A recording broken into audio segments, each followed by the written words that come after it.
أعوذ بالله من الشيطان الرجيم بسم الله الرحمن الرحيم اللهم صل على محمد وعلى آل محمد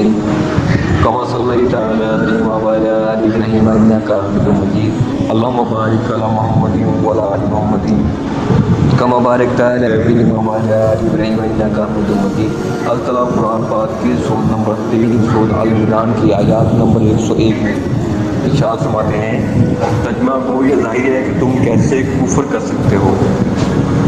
باوجود کہ تم پر اللہ تعالیٰ کی آیتیں پڑھی جاتی ہیں اور تم میں رسول اکرم صلی اللہ علیہ وسلم موجود ہیں۔ جو شخص اللہ تعالیٰ کے دین کو مضبوط تھام لے تو بلا شبہ اسے راہ راست دکھا دی گئی۔ تفسیر ہے ابن عباس قرآن فرماتے ہیں جاہلیت میں اویس اور خزارت کے درمیان لڑائی نہیں تھی۔ اب ایک دفعہ وہ بیٹھے ہوئے تھے کہ انہوں نے آپس میں جو کچھ ہوا تھا اس کا ذکر کیا تو دونوں غصے میں آ گئے اور ایک دوسرے کے مقابلے کے لیے اسلحہ لینے کے لیے اٹھے تو اس پر یہ آیات اتری یعنی تمہاری طرف سے کفر کا ارتکاب بہت بعید ہے کیونکہ اللہ کی آیات تم پر پڑھی جا رہی ہے۔ اس کا رسول بنفس نفسی صلی اللہ علیہ وسلم تم میں موجود ہے اور جو شخص اللہ کو مضبوطی سے پکڑ لے تو یقیناً اسے سیدھے راستے کی طرف ہدایت کی گئی۔ اس کے مخاطب صحابہ کرام عنہ ہیں لیکن نصیحت کا تعلق تمام مسلمانوں سے ہے۔ آج وہ ہمارے درمیان رسول اکرم صلی اللہ علیہ وسلم بنفس نفسی موجود نہیں ہیں مگر اللہ کی کتاب یعنی قرآن کریم اور آپ صلی اللہ علیہ وسلم کی سنت موجود ہے جن پر عمل پیرا ہو کر موجودہ دور کے فتنوں اور قسم کی بدعت و ضلالت سے مسلمان محفوظ رہ سکتے ہیں۔ اب بغیر دیکھے رسول صلی اللہ علیہ وسلم پہ ایمان لانا اور کتاب و سنت پر عمل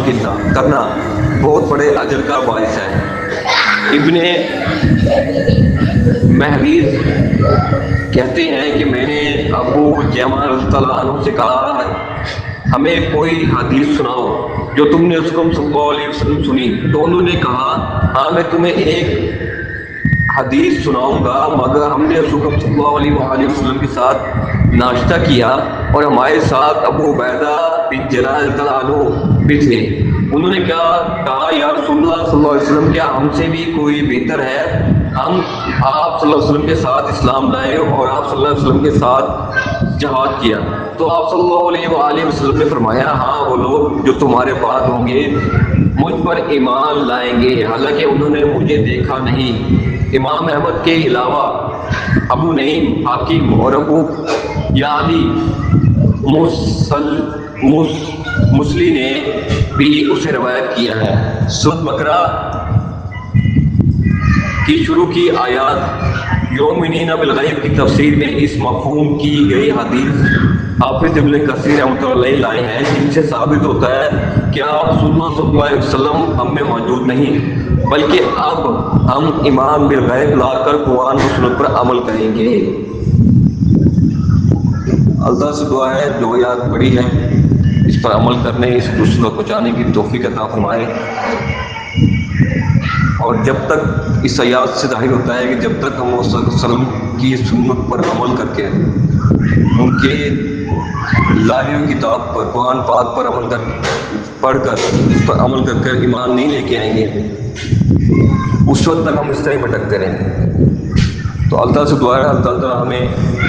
قرآن شریف کو صحیح طرح پڑھنے سمجھنے عمل کرنے اور اس تک پہنچانے کی توفیق عطا فرمائے۔ جزاک اللہ۔ Please subscribe.